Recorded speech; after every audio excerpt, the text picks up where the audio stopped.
आज इतिहास पढ़ने वाले हर इंसान की नजरें सिर्फ एक सवाल पर टिकी हुई हैं। जब अहमद शाह अब्दाली दिल्ली को रौंद चुका था, जब पानीपत की भर्ती लाशों से भर गई थी, तो फिर एक ऐसा भारतीय राजा कौन था जिससे टकराने से पहले अब्दाली ने तलवार नहीं, सोच का सहारा लिया।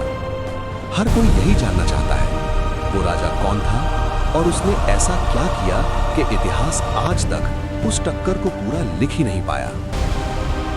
1760 का हिंदुस्तान। उत्तर भारत की हवा में बारूद की गंध थी। गांव उजड़ चुके थे, शहर खामोश थे और रास्तों पर सिर्फ भागते हुए लोग दिखते थे।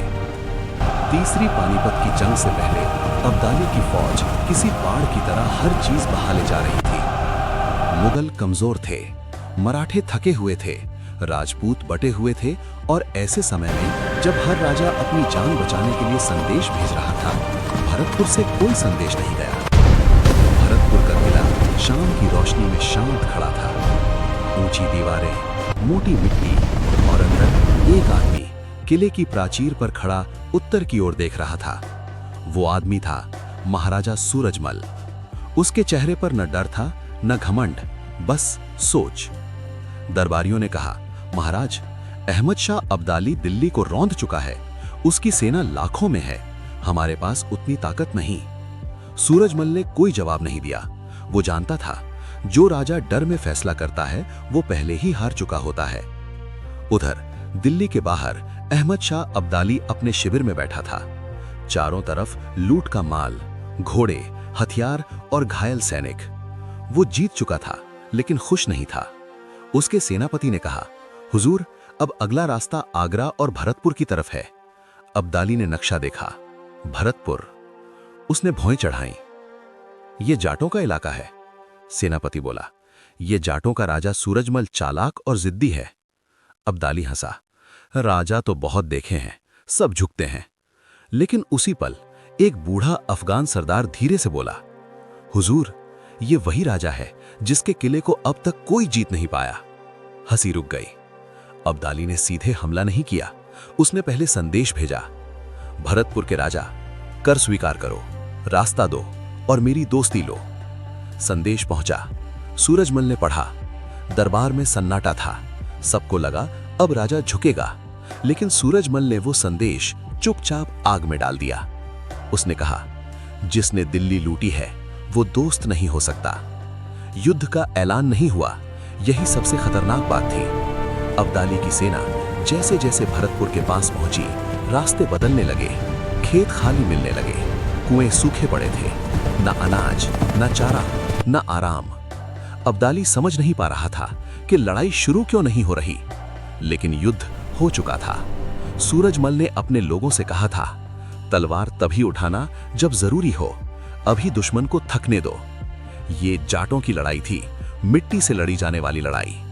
रात के अंधेरे में अब्दाली के शिविरों पर छोटे हमले होते, कोई झंडा नहीं, कोई नाम नहीं, बस अचानक हमला और फिर खामोशी।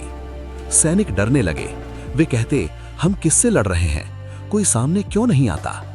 अब्दाली को गुस्सा आने लगा। वो बोला, इस राजा को खुले मैदान में लाओ। लेकिन सूरजमल खुले मैदान में आना ही नहीं चाहता था, क्योंकि वो जानता था अब्दाली की ताकत उसकी तेजी है और तेजी धैर्य के सामने हार जाती है। दिन बीतते गए। अब्दाली की सेना बीमार पड़ने लगी, घोड़े मरने लगे, रसद कम होती गई।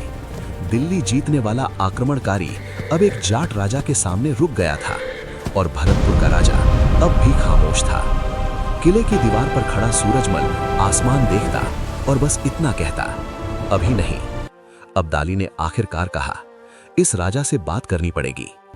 इतिहास में ये पंक्ति बहुत हल्के में लिखी गई, लेकिन सच ये है, ये पहली बार था जब अहमद शाह अब्दाली किसी भारतीय राजा से तलवार से पहले बात करना चाहता था। दूत पहुंचा। सूरजमल ने दरबार के बाहर मुलाकात तय की। न झुककर स्वागत, न डर दिखाया, सिर्फ एक वाक्य कहा, जो बात करनी है सीधे कहो। अब्दाली का संदेश था, मुझे रास्ता चाहिए, मैं लौट जाऊंगा, तुम्हें नुकसान नहीं होगा। सूरजमल हंसा नहीं, उसने ताना भी नहीं मारा, उसने बस कहा, दिल्ली से लौटते वक्त तुम्हें रास्ता मिलेगा, लेकिन मेरी जमीन मेरी शर्तों पर। यह सुनकर दूत चौंक गया। अब्दाली को ये बात और परेशान कर गई, क्योंकि पहली बार कोई राजा उससे शर्तों में बात कर रहा था। उसने समझ लिया ये आदमी डर से नहीं, दिमाग से लड़ रहा है। इधर अब्दाली की सेना अब और रुक नहीं सकती थी। रसद खत्म हो रही थी, घोड़े मर चुके थे, सैनिकों में फूट पड़ने लगी थी।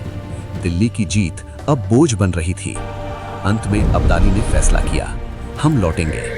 ये कोई हार का ऐलान नहीं था, लेकिन ये जीत भी नहीं थी, ये एक मजबूरी थी। भरतपुर के किले से कोई जश्न नहीं हुआ। सूरजमल ने न ढोल बजवाए न नारे लगवाए। उसने बस अपने लोगों से कहा, अभी कहानी खत्म नहीं हुई है। अब्दाली चला गया। इतिहास ने लिखा, अब्दाली लौट गया, लेकिन इतिहास ने ये नहीं लिखा वो एक राजा से टकराया और समझ गया कि हर जीत लूट से नहीं होती।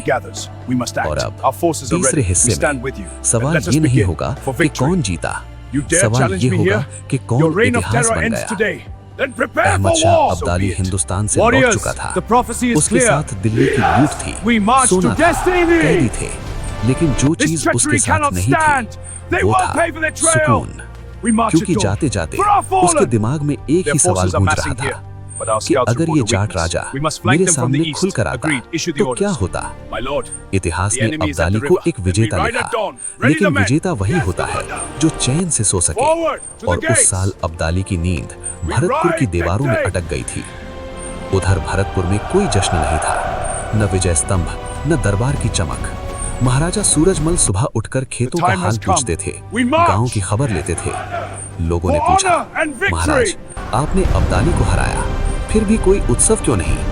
सूरजमल ने कहा, जिस युद्ध में मेरे लोगों का खून नहीं बहा उसकी खुशी में कैसे मनाऊं? इतिहास ने लिखा, अब्दाली आया और चला गया, लेकिन इतिहास ने ये नहीं लिखा वो एक राजा से टकराया और समझ गया कि हर जीत लूट से नहीं होती।